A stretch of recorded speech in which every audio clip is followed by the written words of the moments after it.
चलिए अगर किसी का कोई क्वेश्चन है पिछले क्लास में तो पूछ सकते हैं। सर जी खुद रिलेशनल मॉडल और नेटवर्क मॉडल में लोगों ने बिहार रिपीट करो। रिलेशनल मॉडल और दूसरा नेटवर्क मॉडल सर जी तो डेटा मॉडल चाहिए जरा उन्हें रिपीट कर दे। Network model. यस सर ये दोनों सर।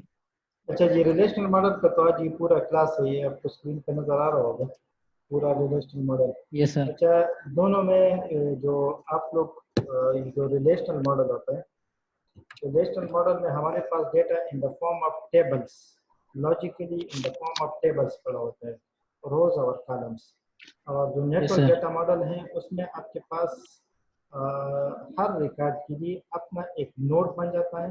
हर रिकॉर्ड के लिए एग्जाम्पल एक स्टूडेंट है तो स्टूडेंट के फुल रिकॉर्ड के लिए एक नोड बनेगा और इसी स्टूडेंट के बाकी जितने रिकॉर्ड्स के साथ रिलेशनशिप है, एग्जाम्पल जितने टीचर्स के साथ रिलेशनशिप है तो उन सब के साथ उसका जो लिंक बनेगा वो एजेस पे बनेगा। तो उसका जो डेटा स्ट्रक्चर या उसका जो स्ट्रक्चर बन जाता है वो हमारे पास इसी तरह से होता है जिस तरह से डेटा स्ट्रक्चर में ग्राफ होता है। और ये जो रिलेशनल मॉडल है इसका स्ट्रक्चर इसी तरह से होता है जिस तरह से हमारे पास टेबल्स होते हैं, टेबल्स या टू डायमेंशनल एरे आप लोग उसको कंसीडर कर लें। जिस तरह टू डायमेंशनल एरे का स्ट्रक्चर होता है इस तरह का स्ट्रक्चर इसका होता है। अच्छा ये रिलेशनल मॉडल आज डिटेल के साथ है। मैंने आपको कहा था कि हम इधर अपने कोर्स में जो आगे उसको लेके जाएंगे, एक रिलेशनल मॉडल है और दूसरा ER model, ER model entity relationship model. ये बहुत कॉमन मॉडल्स हैं रिलेशनल डीबीएमएस के लिए। और हम जो इधर ज़्यादातर डीबीएमएस यूज़ कर लेते हैं वो भी रिलेशनल डीबीएमएस होते हैं। तो यही डेटा मॉडल्स उसमें उनकी कंसेप्ट्स और टर्मिनोलॉजीज उधर यूज होंगे।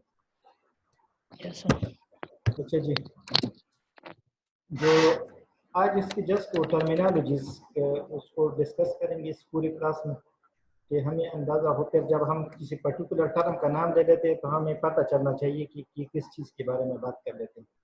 अच्छा the relational model is based on the mathematical concepts of relations. अच्छा ये रिलेशन मैंने आपको पिछले क्लास में भी एक एग्जांपल दिया था।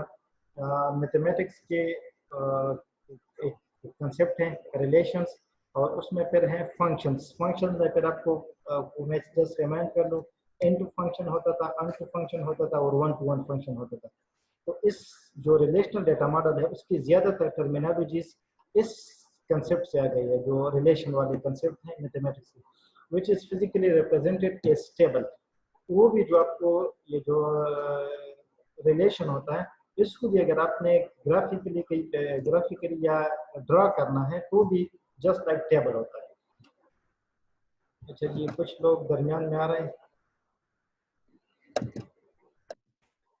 अच्छा कार्ड ये कार्ड ये वही बंदा था जिसने इस रिलेशनल मॉडल को इंट्रोड्यूस कराया था। फर्स्ट टाइम पे उसने इसको डिस्कवर किया था या इंट्रोड्यूस कराया था। उसका नाम ईएफ कार्ड है और वो बेसिकली मैथमेटिशियन था। तो the card a trend mathematician use terminologies taken from mathematics. इसने इस रिलेशनल मॉडल के लिए जितनी टर्मिनोलॉजीज ली है, नेम उसने ली है और ज्यादातर उसने मैथमेटिक्स से ली है, मैथमेटिक्स से।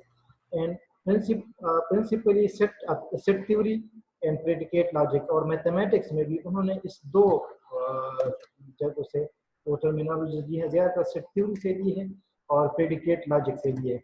ये दोनों मैं आप लोग को जस्ट रिमाइंड कर लूँ, ये आप लोगों ने तकरीबन स्कूल में पढ़ा होगा। ये दोनों सेट थ्योरी भी पढ़ी है और प्रेडिकेट लॉजिक भी पढ़ा हुआ है। प्रेडिकेट लॉजिक तो शायद पढ़ा होगा लेकिन ये सेट थ्योरी मस्त पढ़ी है। ये जो आप लोग यूनियन इंटरसेक्शन और उसमें था कंप्लीमेंट, दो सेट्स का यूनियन, दो सेट्स का इंटरसेक्शन और किसी एक का कंप्लीमेंट या एक यूनियन माइनस ए या बी, उस तरह का जो होते थे कंप्लीमेंट। यही हमारे पास वो सेट थ्योरी वाले बेसिक कंसेप्ट है। उसको डिटेल से फिर आप लोगों से पढ़ ले, लेकिन आप लोगों ने क्योंकि पहले से पढ़ी हुई है जस्ट मैं आपको रिमाइंड कर रहा था। तो यही सेट थ्योरी है। तो इधर इन्होंने जो इधर टर्मिनोलॉजी यूज की है ये सेट थ्योरी वाले से। फॉर एग्जांपल दो टेबल्स में से उसको कंबाइन करना है। दो टेबल्स अगर आप कंबाइन कर लेते हैं तो उसके लिए या तो आप उसको यूनियन करोगे, उन दोनों को जिसमें जितना डेटा है उसको कंबाइन करके आप एक टेबल बना सकते हैं जो कि दो यूनियन मीन वो जो सिर्फ थ्योरी का यूनियन वाला कंसेप्ट है उसी को आप यूज कर सकते हैं। दूसरा जो आपके पास मेथड है फॉर एग्जांपल इंटरसेक्शन, उसमें से जो कॉमन डेटा है वही आप उसमें से ले लेते हैं, या उसका सुपरसेट सबसेट इस तरह का कुछ डेटा आप उससे ले सकते हैं। तो जितनी टर्मिनोलॉजी उस वक्त आप यूज करोगे वो ज्यादातर यही सेट थ्योरी की होगी। दोबारा आप लोग को रिमाइंड कर दो, यूनियन है जब दो को कंबाइन करना है, इंटरसेक्शन है, सबसेट को फाइंड आउट करना है, सुपरसेट को फाइंड आउट करना है, तो उसके लिए आप ये जो कंप्लीमेंट है उसी को यूज कर लेते हैं। अच्छा, और प्रेडिकेट लॉजिक ये शायद आप लोगों ने पढ़ा हो, हमने पढ़ा था आर्टिफिशियल इंटेलिजेंस में थोड़ा सा उसका। ये प्रेडिकेट लॉजिक फॉर एग्जांपल ये भी मैथमेटिक्स का ही है। फॉर एग्जांपल आपके पास सिंपल एग्जांपल ले लेते हैं क्योंकि डिटेल मैथमेटिक्स में चले जाते हैं तो फिर मुश्किल हो जाएगा। फॉर एग्जांपल एक स्टेटमेंट है, स्टेटमेंट, वो स्टेटमेंट आपके पास या तो ट्रू होगा या फॉल्स होगा। फॉर एग्जांपल मैं कहता हूँ कि मैंने क्लास ले लिया, तो ये क्लास ले लिया, it is this statement either will be true or false, इसको प्रेडिकेट लॉजिक कहते हैं। ठीक है, तो कोई भी इसी तरह का फंक्शन जिसका आउटपुट आपके पास या तो ट्रू आता हो या फॉल्स आता हो, तो उस इसी को प्रेडिकेट लॉजिक कहते हैं। तो इसमें से और भी प्रेडिकेट कैलकुलस है और भी बहुत सी चीजें हैं। बहरहाल जस्ट आप लोग को ये समझाना था कि इधर जो टर्मिनोलॉजीज यूज हो गई है वो ज्यादातर मैथमेटिक्स की टर्मिनोलॉजीज है, और मैथमेटिक्स में भी और सेट थ्योरी और प्रेडिकेट लॉजिक से ये टर्मिनोलॉजीज दी गई है। और ये इसी वजह से भी शायद है क्योंकि ये अफकार जो था, ये बंदा जिसने ये रिलेशनल मॉडल इंट्रोड्यूस कराया था वो खुद मैथमेटिशियन था, वो मैथ्स का था, तो इस वजह से उसने टर्मिनोलॉजी ज्यादातर मैथ्स की यूज की। अच्छा, उसमें से जो सबसे कॉमन टर्म है रिलेशन, ये भी मैंने आपको पिछले क्लास में बताया था, बहरहाल इधर उसको दोबारा डिस्कस कर लेते हैं। Relation is a table with columns and rows. हमारे पास टेबल में क्या होता है, एक्चुअली कॉलम्स और रोज होते हैं, तो यही कॉलम और रोज एक्चुअली हमारे पास, उसको हम रिलेशन कहते हैं। इधर रिलेशनल मॉडल में उसको रिलेशन कहते हैं। और ये मैंने आपको कल की क्लास में भी बताया था कि अपने रिलेशन और रिलेशनशिप को मिक्स नहीं करना। रिलेशन अलग चीज है, रिलेशनशिप अलग चीज है। रिलेशन रोज और कॉलम्स के फॉर्मेट में जो फॉर्मेट होता है या टेबल होता है, डेटा होता है, उसी को हम रिलेशन कहते हैं। और दो डेटा के दरमियान एसोसिएशन जो लिंक होता है उसको रिलेशनशिप कहते हैं। अच्छा जी, तो ये रिलेशन एक्चुअली क्या चीज है, जो भी data in the form of रोज और कॉलम्स होते हैं उसको हम रिलेशन कहते हैं। इस पे कुछ एडिशनल रिस्ट्रिक्शन है, ये भी मैंने आपको कल की क्लास में बताया था कि उसकी एक पर्टिकुलर सेल पे, ये टेबल में तो हमारे पास फिर सेल बन जाते हैं। अगर हम कोई टेबल बना लेते हैं तो उस टेबल में फिर हमारे पास सेल्स बन जाते हैं।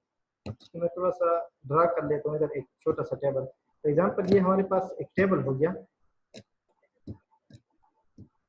अच्छा जी, ये शायद इतनी ज़्यादा क्लियर नहीं होंगे, लेकिन आप लोग इसमें से ये हर एक ये हर एक हमारे पास एक सेल है। तो इस रिलेशन और टेबल में जो मेन डिफरेंस है, इस पर्टिकुलर सेल पे, वन सेल पे हमारे पास यूनिक वैल्यू होगी, वन वैल्यू होगी। टेबल में हमारे पास एक से ज्यादा वैल्यूज भी हो सकते हैं। फॉर एग्जांपल इधर टेबल में मैं देख सकता हूँ कि section A comma section B, लेकिन रिलेशन में मैं इस तरह से नहीं देख सकता। तो रिलेशन और टेबल तकरीबन एक जैसी चीज है, सिर्फ ये माइनर डिफरेंस है कि हर सेल पे हमारे पास यूनिक वैल्यू होगी। अगर यूनिक वैल्यू होगी तो रिलेशन है, अगर यूनिक वैल्यू ना हुई तो फिर वो रिलेशन नहीं है। अच्छा जी, NRDBMS, अच्छा ये RDBMS मैंने आपको कहा था कि चूंकि ये DBMS ज्यादातर रिलेशनल डेटा मॉडल पे बेस कर लेते हैं, इसी वजह से ये डेटाबेस DBMS भी RDBMS कहते हैं। ये जो हम कहते हैं कि SQL सर्वर हमारे पास एक DBMS है, लेकिन कौन सा DBMS है, रिलेशनल DBMS है। इस तरह से ऑरेकल हमारे पास एक DBMS है, लेकिन रिलेशनल DBMS है। तो इन सबको कलेक्टिवली RDBMS कहते हैं। And RDBMS requires only that the database be received by the users at tables. RDBMS में जितना यूजर जितनी चीजें स्टोर करेंगे वो in the form of tables store करेंगे, सीधे किसी और फॉर्मेट में स्टोर नहीं कर सकते। अच्छा जी, इधर इसमें से थोड़ा सा देख लें। नोट हाउ द परसेप्शन, ये जो परसेप्शन मींस ये जो टेबल्स वाला परसेप्शन है कि सारा डेटा टेबल के फॉर्मेट में होगा। This perception applies only to the logical structure of the database, means ये जो हमारे पास अनसिस्पार्क आर्किटेक्चर को आप लोग थोड़ा सा रिमाइंड कर लें। उसका जो एक्सटर्नल लेवल था और कंसेप्चुअल लेवल था, उधर ये हमारे पास टेबलर फॉर्मेट में होगा। जो इंटरनल लेवल है फिजिकली डेटाबेस हार्ड डिस्क पे वो ऑपरेटिंग सिस्टम की मर्जी है कि वो किस तरह से स्टोर कर ले। तो ये उधर जरूरी नहीं है कि वो टेबलर फॉर्मेट में हो, वो किसी भी फॉर्मेट में उसको स्टोर कर सकते हैं। लेकिन जो एक्सटर्नल यूजर को नजर आएगा और कंसेप्चुअली जो लॉजिकली वो भी यूजर को लॉजिकली नजर आएगा, ये दोनों जगहों पे ये in the form of table होगा। रिलेशनल डीबीएमएस में जो डेटा होगा वो in the form of tables होगा at internal level, sorry at external level and conceptual level. और जो इंटरनल लेवल है फिजिकल, जो हार्ड डिस्क पे कहीं पे स्टोर होता है, उधर फिर वो ऑपरेटिंग सिस्टम फॉर एग्जांपल उसको हैचिंग फॉर्मेट में भी स्टोर कर सकते हैं, सीक्वेंशियल भी स्टोर कर सकते हैं, या किसी और फॉर्मेट में भी उसको स्टोर कर सकते हैं। अच्छा, थोड़ा सा समराइज कर लेते हैं। रिलेशन हमारे पास एक्चुअली क्या चीज़ है, टेबल को रिलेशन कहते हैं। तो जो हमारे पास ये रिलेशनल डेटा मॉडल में जहाँ कहीं पर भी रिलेशन का जिक्र आ गया तो इसका मतलब है कि वो टेबल के बारे में है। अच्छा जी, attribute is a named column of a relation. अभी ये पूरा वो टेबल हो गया, तो उसमें से ये branch number, street, city, post code, ये हमारे पास एक्चुअली क्या चीज़ है, एट्रीब्यूट्स। सही है। तो एट्रीब्यूट रिलेशनल डेटा मॉडल में जहाँ कहीं पर भी एट्रीब्यूट का जिक्र आ गया तो इसका मतलब है कि वो कॉलम के बारे में बात कर लेते हैं। हम मैथमेटिक्स में उसको कॉलम भी कहते हैं, फील्ड भी कहते हैं, रिलेशनल डेटा मॉडल में उसको एट्रीब्यूट कहते हैं। सही है। और जो हमारे पास ये जो ईयर मॉडल है, ईयर मॉडल में भी उसको एट्रीब्यूट कहते हैं। मैंने आपको कहा था हम ये दो मॉडल्स डिटेल से पढ़ेंगे। ईयर मॉडल का अपना चैप्टर है तो फिर उसको पढ़ लेंगे। एट्रीब्यूट आई होप समझ आ गई सबको। अच्छा जी, domain is a list of allowable values for one और मोर एट्रीब्यूट्स। अच्छा जी, इस केस में इस वन एट्रीब्यूट्स को कहते हैं डोमेन। हमारे पास क्या है कि उस कॉलम में हम किस किस टाइप के वैल्यूज को स्टोर कर सकते हैं। फॉर एग्जांपल, इधर मैंने एग्जांपल लिया है जेंडर का। जेंडर एट्रीब्यूट को अगर आप देख ले तो इसका जेंडर का जितना कॉलम होगा, इस टेबल में जितना कॉलम होगा, उस कॉलम में आपको या तो मेल वैल्यू मिलेगी या फीमेल वैल्यू मिलेगी। इसके अलावा फॉर एग्जांपल उसमें कोई बंदा 1 2 3 एंटर कर लेते हैं या XYZ एंटर कर लेते हैं तो वो एक्चुअली उस डोमेन से आउट चला जाता है। सही है। तो डोमेन एक्चुअली क्या चीज़ है कि उस कॉलम में ये जो हमारे पास एट्रीब्यूट है, इस एट्रीब्यूट में हमारे पास कौन कौन से वैल्यूज अलाउड है। जो अलाउड होते हैं उसको हम डोमेन कहते हैं, और जो अलाउड नहीं होते मीन्स उसको हम डोमेन नहीं कहते। अच्छा, सिमिलरली सेमेस्टर का कोई एट्रीब्यूट आ गया, स्टूडेंट्स है, स्टूडेंट्स में उसका सेमेस्टर का एट्रीब्यूट है, तो सेमेस्टर में आपके पास जो पॉसिबल वैल्यूज आ सकते हैं, सेमेस्टर 1 आ सकता है, सेमेस्टर 2 आ सकता है, 3 आ सकता है, अप टू 8 आ सकता है। अभी अगर इसमें कोई बंदा सेमेस्टर 20 एंटर कर ले या सेमेस्टर -2 एंटर कर ले तो उसमें से अलाउड वैल्यूज नहीं है। तो जो अलाउड वैल्यूज है वो उसका उस एट्रीब्यूट का डोमेन है, और जो अलाउड नहीं है वो उसका डोमेन नहीं है। अच्छा, ये इंपॉर्टेंट होता है जब भी हम किसी इस तरह का कोई टेबल बना लेते हैं। फॉर एग्जांपल ये वाला टेबल आप इसको चेक कर ले, इसमें से हम हर एक एट्रीब्यूट को देख लेते हैं। जिन एट्रीब्यूट्स का डोमेन हमारे पास, डोमेन तो हर एक का होगा, लेकिन बास का आपके पास फाइनाइट होते हैं, बास का इनफाइनाइट होता है। फॉर एग्जांपल ये इसमें से ये जेंडर का मैंने आपको बता दिया, इसका डोमेन फाइनाइट है। इसी तरह से मैंने आपको सेमेस्टर का बता दिया, इसका डोमेन फाइनाइट है। लेकिन अभी अगर नेम कोई एट्रीब्यूट है तो नेम एट्रीब्यूट का डोमेन फाइनाइट नहीं है, क्योंकि उसमें से बहुत से नेम्स आपके पास आ सकते हैं। अच्छा, इवन एक बड़ा इसमें से एट्रीब्यूट इस तरह जिसका डोमेन बहुत बड़ा, फॉर एग्जांपल कंट्री अगर आप लोग देखें तो उसका डोमेन भी डिफाइन है। और अगर आप लोग कहीं पे नेट पे जब फॉर्म फिल कर देते हैं तो फॉर एग्जांपल जिसका डोमेन डिफाइन होता है उसका डोमेन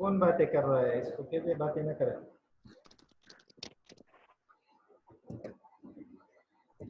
राशिद का माइक ऑन है सर जी, अभी बंद किया। राशिद अपना माइक बंद कर लो।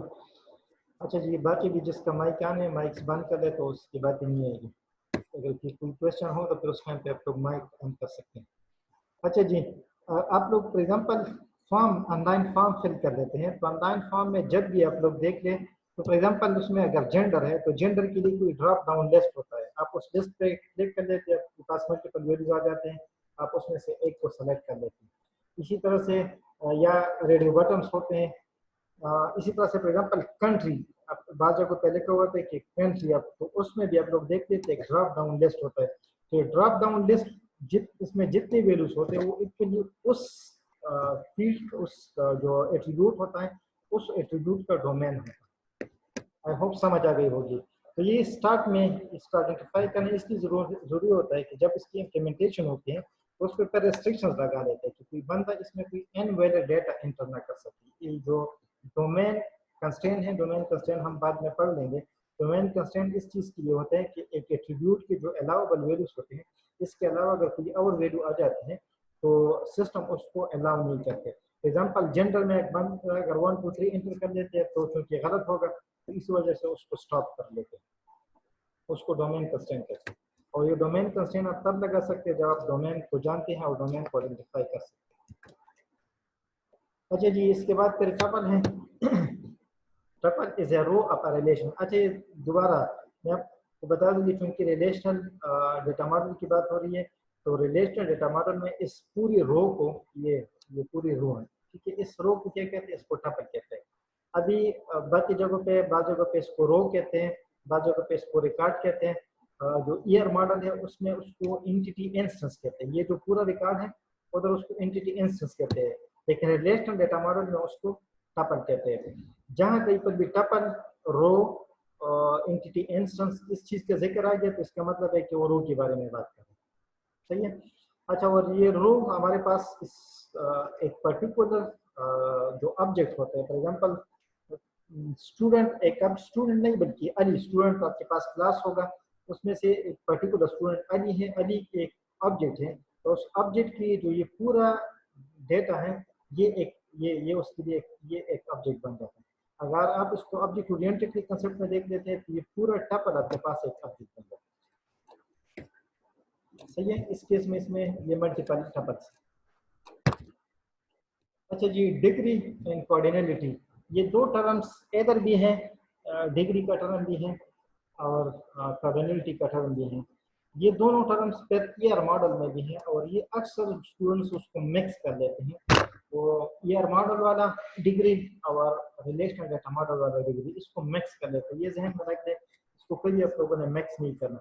डिग्री ऑफ रिलेशन और कोऑर्डिनेलिटी ऑफ रिलेशन, इसके साथ ये मैंने ब्रैकेट में इसी वजह से लिख दिया क्योंकि डिग्री और कोऑर्डिनेलिटी अगर जन दिया जाता है तो फिर लोग कंफ्यूज हो जाते हैं कि ये रिलेशनल वाला कोऑर्डिनेलिटी है या ये जो ईयर मॉडल है उसकी कोऑर्डिनेलिटी या डिग्री है। अच्छा, जो रिलेशनल डेटा मॉडल में डिग्री होता है, the degree of a relation is the number of attributes it contains. For example ये हमारे पास रिलेशन हो गया, मैंने आपको कह दिया कि टेबल को हम रिलेशन कहते हैं। इस टेबल में जितने एट्रीब्यूट्स होते हैं, फॉर एग्जांपल इस केस में दिस इज 1 एट्रीब्यूट, 2 3 4 एट्रीब्यूट्स हो गए, तो उसकी डिग्री 4 है, सही है। इसकी डिग्री क्या है, 4 है।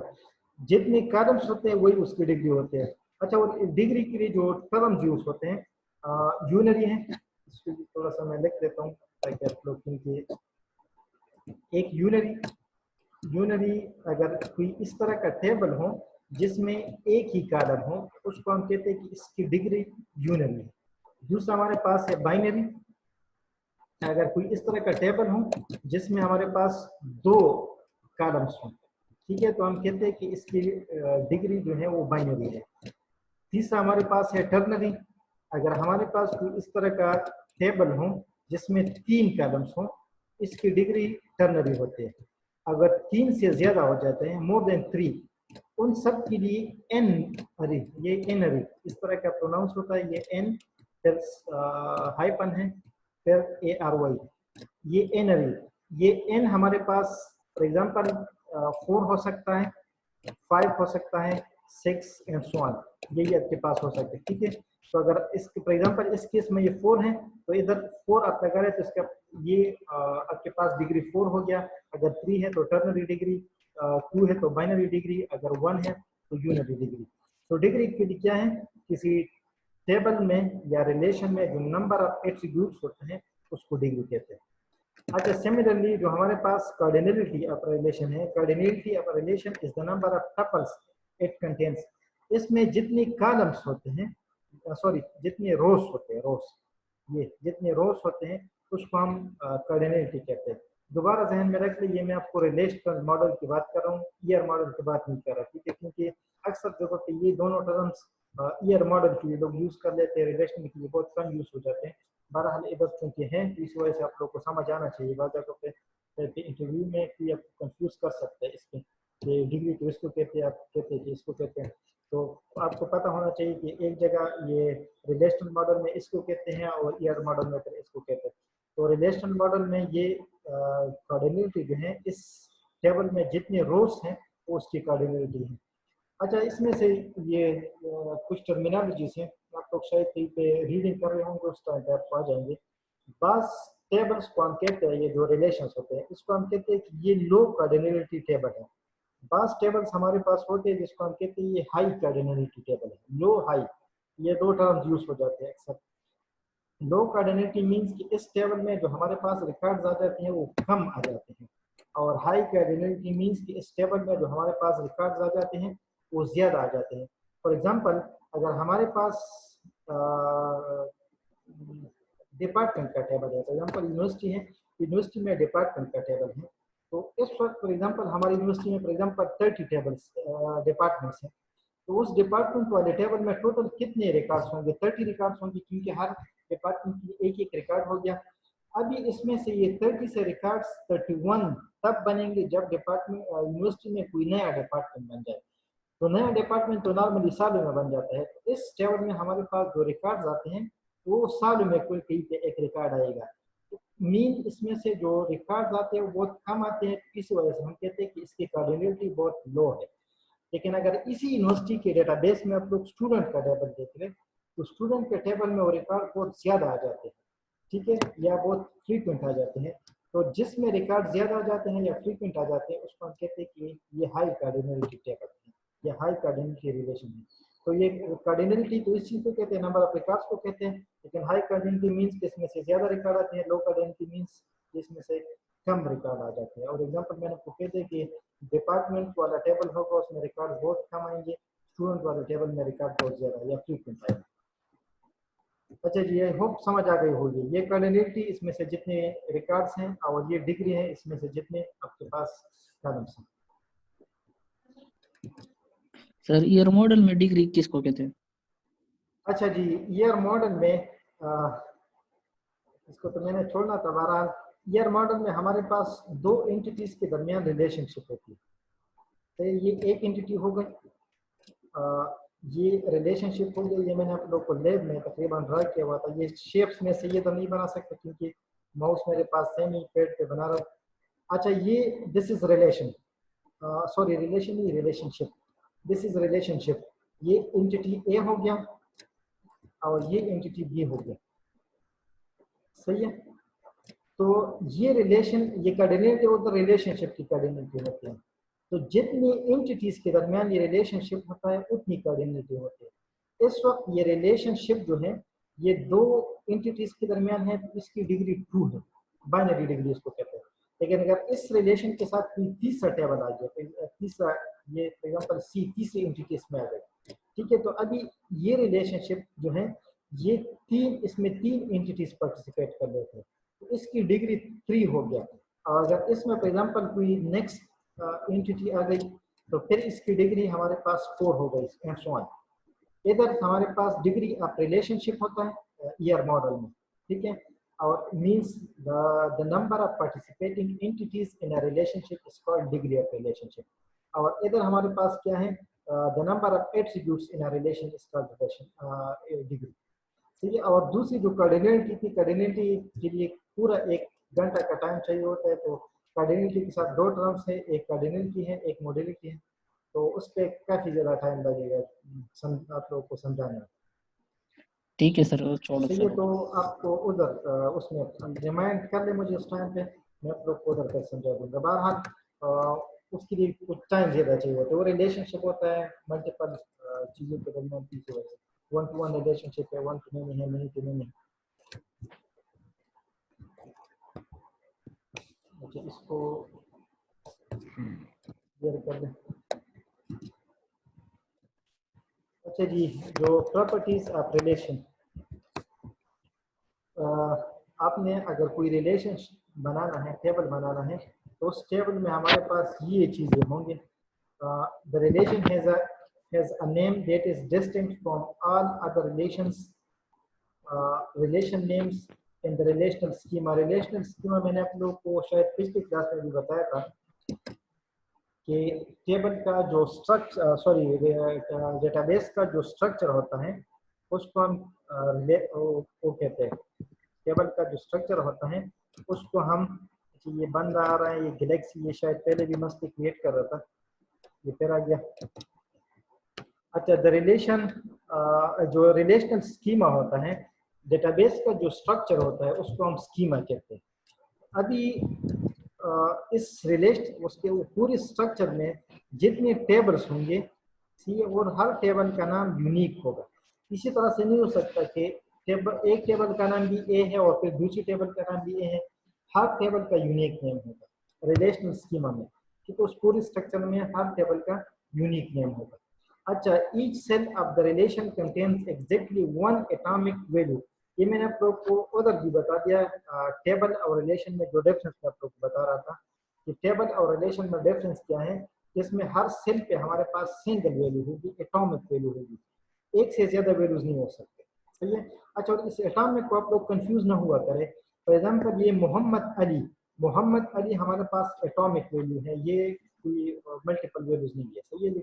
लेकिन अगर हम कहते हैं कि 1,2 तो फिर वो एटॉमिक वैल्यू नहीं है। अगर 1 फॉर एग्जांपल 11 हो गया तो 11 तो एटॉमिक वैल्यू है, लेकिन 1,1 ये फिर आपके पास एटॉमिक वैल्यू नहीं है, वो दो वैल्यूज हो गए। ठीक है। तो हर सेल पे हमारे पास सिंगल वैल्यू होगी, एटॉमिक वैल्यू। अच्छा, each attribute has a distinct name. उस रिलेशन में जो हमारे पास रिलेशन, जितने रिलेशंस हैं, उस रिलेशन में जितने एट्रीब्यूट्स होंगे, हर एट्रीब्यूट का यूनिक नेम और डिस्टिंक्ट नेम होगा, यूनिक या डिस्टिंक्ट नेम होगा। फॉर एग्जांपल, इसी तरह से नहीं हो सकता कि एक रोल नंबर, एक एट्रीब्यूट का जो रोल नंबर नेम है दूसरे एट्रीब्यूट का भी रोल नंबर नेम रखे। हर एट्रीब्यूट का यूनिक नेम होगा। अच्छा जी, the values of an attribute are all from the same domain. अच्छा, इस तरह अगर आपके पास कोई एट्रीब्यूट हो, फॉर एग्जांपल जेंडर एट्रीब्यूट है, तो जेंडर एट्रीब्यूट में जितनी वैल्यूज आएंगे वो सेम डोमेन से आएंगे। इस तरह से नहीं है कि एक उसमें से कुछ जेंडर वाले डोमेन से आए और कुछ आपके पास सेमेस्टर वाले डोमेन से आए। मीन्स उसमें से जितनी वैल्यूज आएंगे वो सेम डोमेन से आएंगे। और नॉर्मली हम इसको जो इंश्योर कर लेते हैं उस पर कंस्ट्रेंट्स लगा लेते हैं।